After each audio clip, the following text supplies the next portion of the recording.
கிறிஸ்துவுக்குள் பிரியமானவர்களே, இந்த நாளுக்கான தினசரி தியான வசனம் மத்தேயு எழுதின சுவிசேஷம் 5வது அதிகாரம் 37வது வசனம்.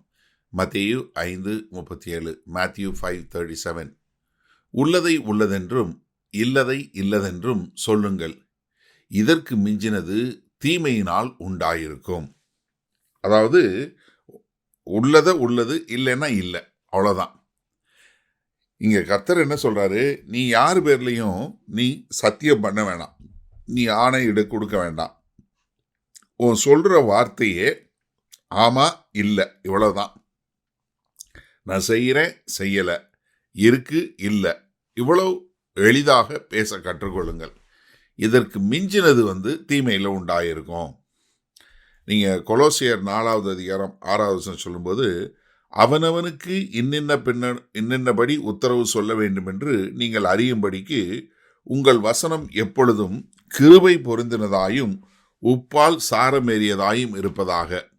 என்ன யாருக்கு என்ன பதில் சொல்லணும் அப்படின்னு சொல்றபடி நீங்க பேசுங்க. அப்படி நீங்க பேசும்போது உங்களுடைய பேச்சு எப்படி உள்ளதா இருக்கணும், உப்பு சாரமேறினது போல அது கேட்கிறவர்களுக்கு பிரயோஜனம் இருக்கக்கூடிய வகையில்.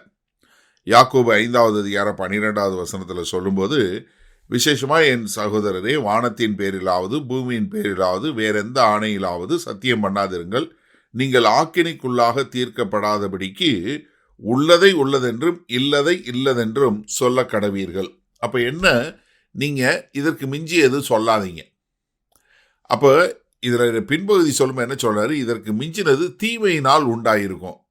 என்ன, நீங்கள் இல்லாததை ஒன்றை சொல்கிறீங்க, இல்லை கூட்டி சொல்கிறீங்க, இல்லை குறைச்சி சொல்கிறீங்கன்னா அதனுடைய நோக்கம் என்ன, சாத்தானால் உண்டானது. ஒன்று பெருமையாக இருக்கும், இல்லை மற்றவங்களை கீழே விழத்தள்ளுறதா இருக்கும். இந்த ரெண்டுமே யார்கிட்டருந்து வரக்கூடிய, சாத்தான்கிட்டருந்து வரக்கூடிய. இப்போ ஒரு உதாரணத்துக்கு, இந்த கூட்டத்துக்கு 200 பேர் வந்திருந்தாங்கன்னா, நம்ம 2000 பேர் வந்திருந்தாங்கன்னா அப்படின்னு சொன்னோம்னா என்ன அர்த்தம், நீங்கள் மிதம் மிஞ்சியதா சொல்றது காரணம் என்ன, உங்களுடைய பெருமைக்காக சொல்றீங்க. அப்போ அது எதனால் வந்தது, சாத்தானால வந்தது. சரி, ஒரு கூட்டத்துக்கு 2000 பேர் வர்றாங்க, அது அப்படி ஒன்றும் இல்லை, வெறும் 200 பேர் தான் வந்தாங்க அப்படின்னு சொன்னால் என்ன காரணத்தினால சொல்கிறீங்க, நீங்கள் பொறாமையினால் சொல்கிறீங்க. பொறாமை யார்கிட்ட இருந்து வருது, சாத்தான்கிட்ட இருந்து வருது. அப்போ நீங்கள் உள்ளதை உள்ளதென்றும் இல்லதை இல்லதென்றும் சொல்லாமல் வேற ஏதாவது நீங்கள் மாற்றி சொன்னீங்கன்னா அதனுடைய நோக்கம் எதுவாக இருக்கு, ஒன்று பெருமை, இல்லை பொறாமை, இல்லை காழ்ப்புணர்ச்சி, இப்படி பலவிதமான ஒரு காரியங்கள். இது எல்லாத்தினுடைய சோர்ஸ் எங்க, சாத்தான். அதனால தான் அது தீமை. ஏன்னா நீங்கள் நியாயம் தீர்க்காதபடிக்கு, நியாய தீர்ப்புல கொண்டு போய் நீங்கள் ஆக்கினைக்குள்ளாக தீர்க்கப்படாதபடிக்குன்னு யாக்கோபு எழுதி வைக்கிறாரு. அப்போ என்ன, இப்போ நீங்கள் உள்ளதைக்கு மேலே கூட சொன்னீங்க, இல்லை இல்லாத இல்லைன்னு சொல்றது பதிலாக வேற சொன்னீங்கன்னா என்ன அர்த்தம், நீங்கள் சாத்தானோட சேர்ந்து நியாய தீர்ப்புக்கு ஏதுவாக நீங்கள் பொய் சொல்கிறீங்கன்னு அர்த்தம். சரி, இதனால இந்த வசனத்தை நம்ம எப்படி எடுத்துக்கொள்வது? இந்த விளக்கத்தை கேட்டதுக்கு அப்புறம் நீங்கள் இனிமேல் யாருமே பொய் சொல்ல வேண்டிய அவசியமே இல்லை. என்ன, ஒரு சில நேரங்களில் உண்மையை சொல்லும்போது கேட்கிறவர்களுக்கு மன கஷ்டம் வரலாம், வந்துட்டு போகுது. ஆனால் என்ன, நம்ம உண்மை சொல்லக்கூடிய மக்களா, உள்ளதை உள்ளதென்றும் இல்லாத இல்லை, அவ்வளோதான். ஆமா இல்லை, இப்படி நம்ம சொல்ல கற்றுக்கொண்டோம் என்றால் நம்ம நிறைய பிரச்சனையிலிருந்து நம்மளை காப்பாற்றி கொள்ள முடியும். ஏன்னா கர்த்தராகிய இயேசு கிறிஸ்து நமக்கு சொல்லி கொடுத்த அதுதான், நீ என்ன, பொய் பேசாத, சத்தியம் பண்ணாத, பொய்யாவும் சத்தியம் பண்ணாத. என்ன, நீ வார்த்தையே உனக்கு உறுதிமொழியாக இருக்க வேண்டும் என்று சொல்லக்கூடியதா.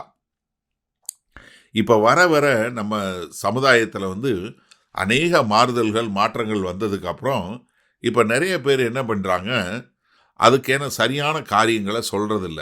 இப்போ முன்னாடி நம்ம பொய் பேசுகிறவங்கள ஈஸியாக கண்டுபிடிச்சிடலாம். இப்போ பொய்யை உண்மை மாதிரியே பேசுகிறவங்க இருக்கிறாங்க. அமெரிக்க தொலைக்காட்சியில் 1970களில் ஒரு பெரிய ஒரு டிவி ட்ராமா நடந்தது. அது இப்போ மறுபடியும் கூட இப்போ 2016க்கு அப்புறம் மறுபடியும் இது பண்ணாங்க. ஏறக்குறைய ஒரு 4000க்கு மேற்பட்ட அந்த மாதிரி ஷோ நடந்தது. அது என்னன்னா, ஒருத்தர் ஒரு உண்மையானவர், 2 பேரும் அவரை மாதிரியே இருப்பாங்க. 4 பேர் பேனல்ல இருந்து அவங்க என்ன கண்டுபிடிக்கணும், யார் ஒரு உண்மையான ஆள்னு கண்டுபிடிக்கணும். 2 பேர் பொய்யை சொல்லிக்கிட்டே இருப்பாங்க, ஒருத்தர் உண்மையை சொல்லிக்கிட்டே இருப்பார். யார் உண்மையான ஆளோ அவர் உண்மையை சொல்லிக்கிட்டே இருப்பார். 2 பேர் இருக்கவங்க பொய் சொல்லிகிட்டே இருப்பாங்க. சமயத்தில் பார்த்தீங்கன்னா இந்த பொய் சொல்கிறவங்க தான் ஜெயிப்பாங்க. ஏன்னா நிறைய நேரங்களில் பொய் பேசுகிறவங்க உண்மை மாதிரியே பேசுவாங்க. எனக்கு அருமையானவர்களே, நீங்கள் எப்படி ஒரு கிறிஸ்தவன்னு சொல்கிறீங்க, வேத வசனம் வாசிக்கிறீங்க, ஜெபம் பண்ணுறீங்க, நீங்கள் உண்மை பேசுகிறீங்களா பொய் பேசுகிறீங்களா? மகா கிருபையும் இரக்கம் நிறைந்த எங்கள் அன்பின் தகப்பனே, இதோ உம்முடைய கிருபைக்கு அளவே இல்லை. இதை இப்போதும் இந்த செய்தியை கேட்டுக்கொண்டு இருக்கிற யாராவது ஆண்டவரே மனம் திரும்பி இனிமேல் நான் பொய் சொல்ல விரும்பவில்லை, இன்னையிலிருந்து நான் ஒரு சத்தியமான வார்த்தைகளை மாத்திரம் சொல்லுவேன் என்று சொல்லக்கூடிய மக்களாய் வரும்போது ஆண்டவர் அவர்களை மன்னித்து அவர்களுக்கு புது கிருபை வழங்க வேண்டுமாய் இயேசு கிறிஸ்துவின் மூலம் ஜெபிக்கிறோம் வல்ல பிதாவே, ஆமேன். கர்த்தர் உங்களை ஆசீர்வதிப்பாராக. நாம் இன்று மாலை மண்ணால சந்திப்போம்.